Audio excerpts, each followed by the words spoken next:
Terima kasih udah klik video ini. Selamat datang di Anak Emak Channel. Sekarang kita mau bahas satu peristiwa yang gila banget, yang baru kejadian beberapa tahun lalu, tapi rasanya udah kayak legenda saking dramatisnya. Evakuasi Kabul 2021. Buat lo yang mungkin cuma lihat sekilas di berita, siap-siap, karena kita bakal bedah gimana kaosnya situasi waktu itu. Ingat kan, Amerika Serikat dan sekutunya udah 20 tahun tuh di Afghanistan, sejak serangan 9/11. Nah, di awal 2021, Presiden AS Joe Biden ngumumin, "Oke guys, kita cabut."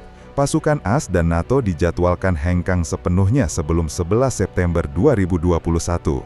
Harapannya sih, pemerintah Afghanistan yang udah dibantu selama ini bisa bertahan. Tapi, ternyata Taliban yang selama ini kayak main kucing-kucingan langsung tancap gas. Kayak nggak dikasih kendor, mereka ngerebut provinsi satu persatu dengan kecepatan yang bikin semua orang kaget. Kota-kota penting jatuh dalam hitungan hari, bahkan jam. Dari Mei sampai Agustus awal, peta Afghanistan tuh warnanya makin didominasi sama Taliban. Di Kabul sendiri, suasananya udah tegang.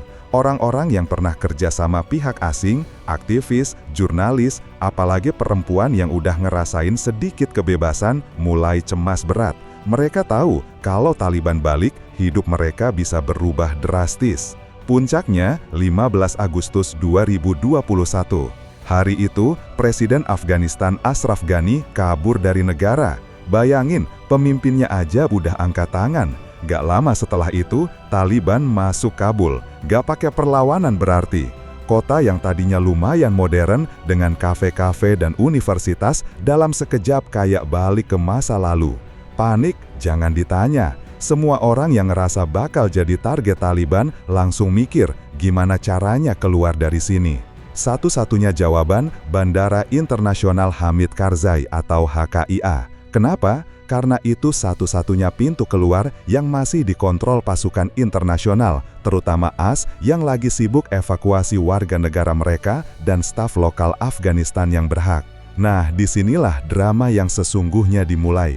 Puluhan ribu orang tumpah ruah ke bandara, jalanan macet total. Orang jalan kaki berkilo-kilometer bawa barang seadanya, gendong anak, bahkan ada yang lari cuma pakai baju di badan. Tujuan mereka satu, bisa naik salah satu pesawat evakuasi itu. Gak peduli kemana, yang penting keluar.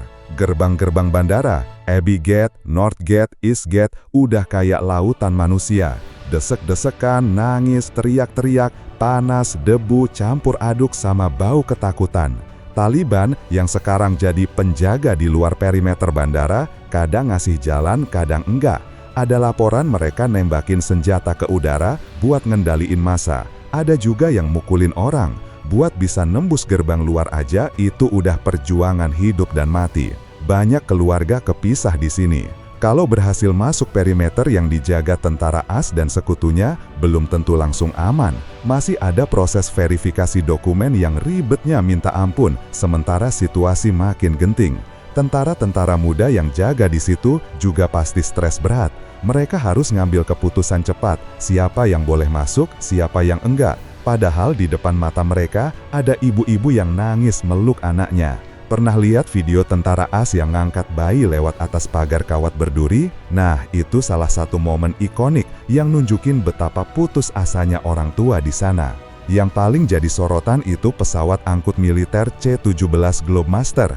Pesawat raksasa ini jadi bahtera Nuh modern. Ada satu penerbangan C-17 yang viral banget, kode panggilnya Reach 871. Awalnya, kru nggak sadar berapa banyak orang yang udah masuk ke dalam. Pas udah di udara dan dihitung, ternyata ada 823 orang. Bayangin, 823 orang duduk dempet-dempetan di lantai pesawat, tanpa kursi, tanpa sabuk pengaman. Yang penting terbang, yang penting selamat. Dan itu bukan cuma satu pesawat. Ratusan penerbangan kayak gitu keluar masuk HKIA selama kurang lebih 2 minggu terakhir Agustus 2021. Dioperasikan sama berbagai negara. Tapi ada juga gambar yang gak bakal bisa dilupain. Orang-orang Afghanistan yang ngejar-ngejar pesawat C-17 yang lagi mau take off. Mereka lari di samping pesawat, beberapa bahkan nekat manjat dan ngegantung di bagian roda atau sayap. Tragisnya, pas pesawat udah terbang tinggi, ada benda-benda kecil jatuh. Ternyata itu manusia. Separuh itu keputusasaan mereka. Mereka lebih milih mati gambling kayak gitu daripada hidup di bawah Taliban. Di tengah kekacauan itu, ada ribuan cerita personal. Penerjemah yang udah kerja belasan tahun bareng pasukan asing sekarang jadi target. Aktivis perempuan yang suaranya lantang kini terancam dibungkam. Generasi muda yang mimpinya dirampas. Tentara-tentara muda di garis depan evakuasi yang harus membuat pilihan sulit setiap menitnya. Pilot dan kru pesawat yang terbang non-stop mengangkut harapan sekaligus trauma. Suasana udah tegang, ditambah lagi ada ancaman serangan teroris. Intelijen udah ngasih peringatan soal potensi serangan dari ISIS Khorasan, ISIS-K, sempalan ISIS yang juga musuhan sama Taliban. Dan bener aja, tanggal 26 Agustus 2021, mimpi buruk itu kejadian. Sebuah bom bunuh diri meledak di AB Gate, salah satu gerbang utama bandara yang lagi padat-padatnya sama orang yang mau masuk. Duar, suasana langsung berubah jadi neraka. Korban berjatuhan, belasan tentara AS tewas, dan ratusan warga Afghanistan juga jadi korban, termasuk anak-anak.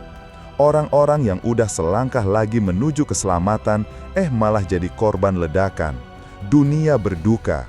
Setelah ledakan itu, keamanan diperketat gila-gilaan. Beberapa negara mutusin buat ngakhirin operasi evakuasi mereka lebih cepat.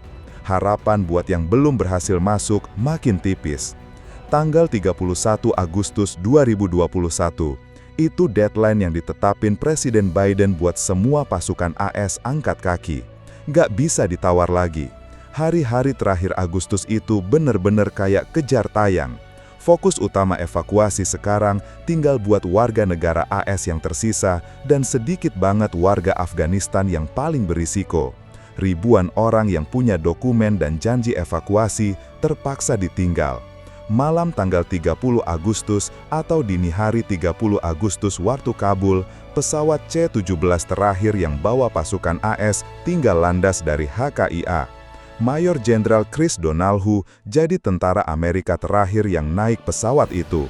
Fotonya dia jalan sendirian di kegelapan menuju pesawat jadi simbol akhir dari 20 tahun perang AS di Afghanistan. Setelah pesawat terakhir itu pergi, HKIA jadi senyap. Taliban langsung ambil alih seluruh bandara. Buat puluhan ribu, mungkin ratusan ribu warga Afghanistan yang gak berhasil dievakuasi, malam itu pasti jadi malam terpanjang dalam hidup mereka. Harapan terakhir mereka udah terbang pergi. Kenapa sih evakuasi Kabul ini jadi legenda?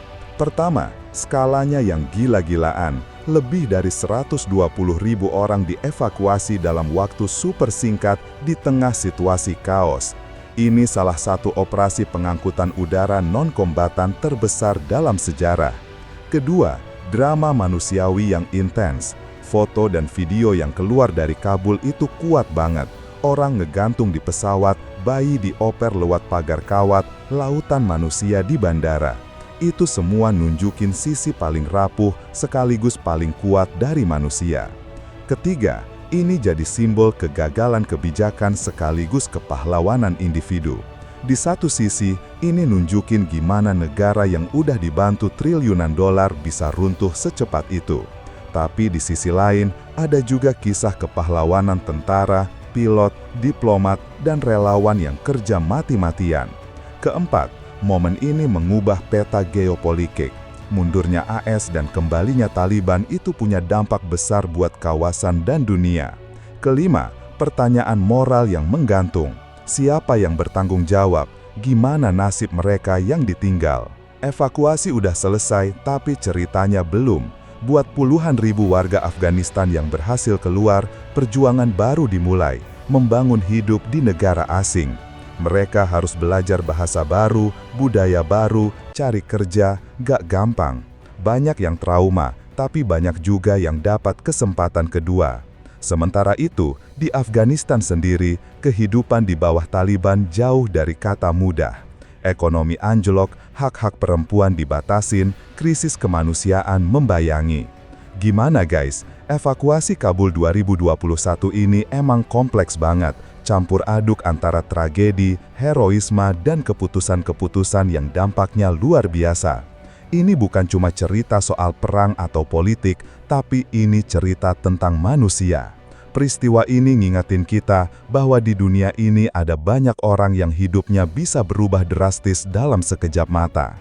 Semoga dari kisah ini, kita semua bisa jadi lebih peka, lebih peduli, dan lebih menghargai apa yang kita punya, terutama perdamaian dan kebebasan, karena dua hal itu ternyata mahal banget harganya.